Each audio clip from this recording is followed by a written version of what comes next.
तो दगड़ियों नमस्ते दगड़ियों, आप कंचन आप बड़े वाला और मैं भी बिल्कुल बड़े छूँ। तो दगड़ियों आज मैं हमारे गाँव में सत्संग च और मैं जानो सत्संग में और हमारे सासा भुला छे सत्संग कन हुआ। तो आप लोग देखना रहा आई की वाला से कि हमारी ग्राम सभा पूरे जिले में अपने बीच अपने यहाँ पर एक बुद्धिजीवी हमारे बीच उपस्थित हैं।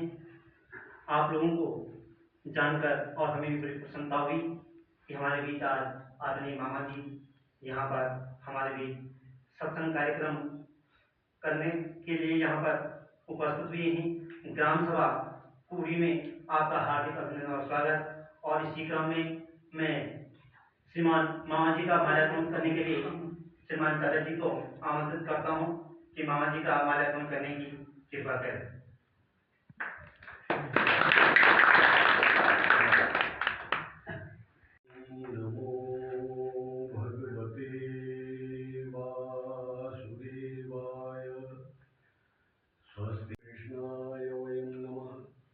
कृष्णाय वासुदेवाय हरे परमात्मने प्रणतक्लेशनाशाय मेरे माने में भी राम, मेरे माने में भी राम। रोम रोम में बताया तेरा नाम रे।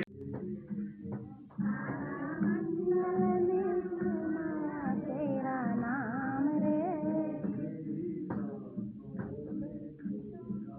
सभी बूढ़ी ग्राम वासियों को सभी को मेरा प्रणाम। सत्संग प्रारंभ करने जा रहे हैं। तो मैं स्पष्ट रूप से बता दूं कि आराध्य अपना एक होना चाहिए। चाहे तुम राम को मानो, चाहे कृष्ण को मानो, चाहे शिव को मानो, चाहे दुर्गा को मानो, किसी को भी प्रणाम के आधी मिले न पूरी पावे। कुछ लोग क्या करते हैं, छह दिन शिव की पूजा करते हैं। शिव जी बड़े दयालु हैं, फिर जो है जब उसका काम नहीं करता है।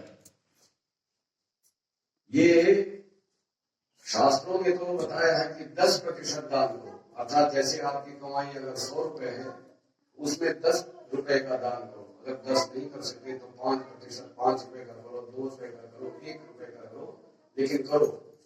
वासुदेवाय कृष्णाय वासुदेवाय हरे परमात्मने हरे परमात्मने प्रणत क्लेश नाशाय प्रणत क्लेश नाशाय गोविंदाय नमो नमः।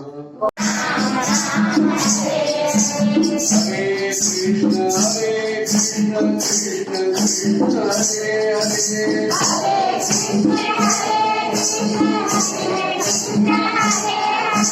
हरे से बना है। पहला है सत, सत का अर्थ है सत्य। और सत्य कौन है? ईश्वर सत्य है, इसलिए हम ईश्वर का संग करते हैं। दूसरा अर्थ है सत का अर्थ है संत। जो संत लोग हैं उनका संग। यहाँ पर जितने बैठे हैं, जब हम सत्संग करते हैं, एकाग्र होकर के सत्संग जब सुनते हैं, तो सभी लोग थोड़ी देर के लिए संत बन जाते हैं। तो इसलिए हम सब इस समय संत हैं। तो संतों का संग सत्संग। और तीसरा अर्थ होता है सत का अर्थ होता है अच्छा, अच्छा संग। यहाँ पर जितने भी लोग बैठे हैं अच्छे संग के लिए तो बैठे, इसलिए अच्छा संग हम कर रहे हैं, अच्छा सत्संग हम कर रहे हैं। तो पहले घर जाकर के शराब पी ली और बाद में जो है अपने बाल बच्चों को मारना शुरू कर दिया, तो उस पैसे का आधा पाप आपको भी होगा। जितना वो पाप कर रहा है उसके भागी आप भी बनेंगे, क्योंकि आपके पैसों से ही उसने शराब खरीदी। इसीलिए कहते हैं दान हमेशा सुपात्र को करना चाहिए, देख करके दान करना चाहिए, अन्यथा दान करना आपका व्यर्थ है। हम मनुष्य हैं, क्यों हमने इस पृथ्वी पर जन्म लिया?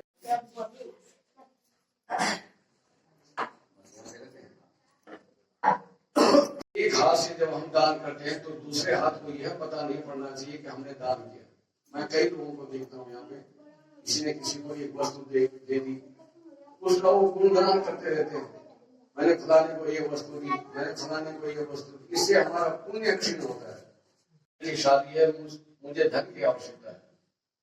लेकिन जब बहुत पूछने पर दो मित्र थे, एक बहुत गरीब था और एक बहुत जो है कि ऐसा तो नहीं बहू मेरे जेवर चुरा रही हो, ऐसा तो पैसे मेरे चुरा रहा हो, या मेरे घर का दरवाजा खुला है या बंद है। तो उन लोगों को बोलते श्रोता, समय काटने के लिए आते हैं। और तीसरे होते हैं श्रोता, जो मन से सत्संग को सुनते हैं और सत्संग में अपना ध्यान लगा करके जो है प्रयास करते हैं कि उस पर मनन करने का प्रयास करते हैं। सत्संग का वास्तविक फल तभी मिलता है जब हम सत्संग सुनने के बाद उसका मनन करें। सोता, सत्संग में आ गया, सो गया, और सोने के बाद जब सत्संग खत्म हो गया तो फिर उठ गया। तो मैं सोचता हूँ कम से कम जो सोने वाला है उसके कान में भी अगर हरि नाम संकीर्तन पड़ जाए उसका भी कल्याण हो जाए। तो पहला प्रकार है सोता। दूसरा है सरोता। आपने कभी पूजा वाली सुपारी देखी होगी, उसको काटने की जो वस्तु होती है उसको बोलते हैं सरोता। तो कुछ लोग ऐसे होते हैं जो सत्संग में बैठते तो हैं, लेकिन उनका ध्यान सत्संग ऐसा प्रतीत हुआ कि मुझसे बुरा और व्यक्ति कोई नहीं है, और हम क्या करते हैं कि दूसरे की बुराई करने के लिए तुरंत तत्पर हो जाते हैं। 6 गुण ऐसे हैं जो माया की सेनापति हैं।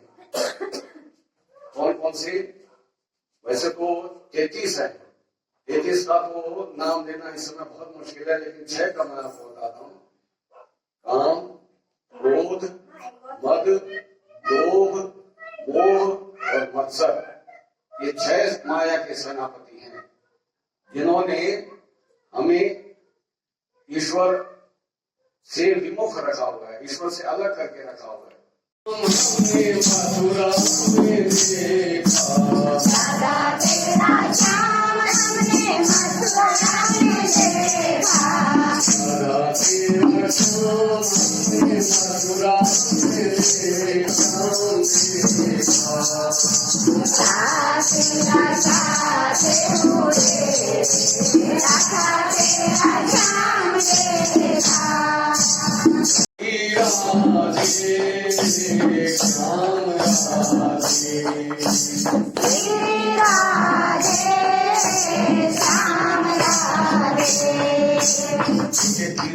अगर कोई आदमी आता है, अगर उससे हमारा परिचय नहीं है तो उससे हमारा प्रेम बढ़ता नहीं है।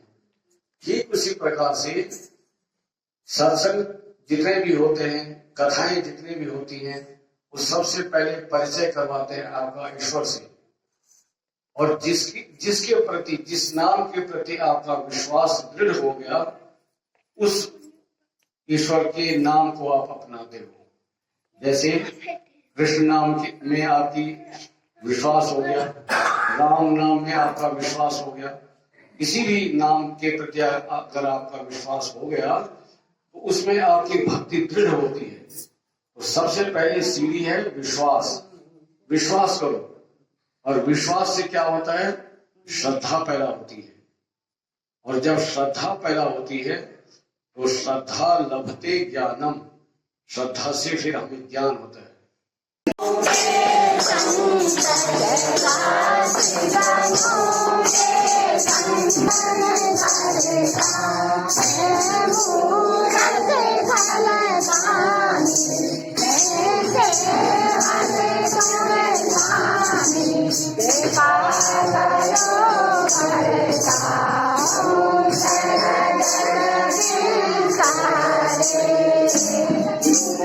Oh, yeah.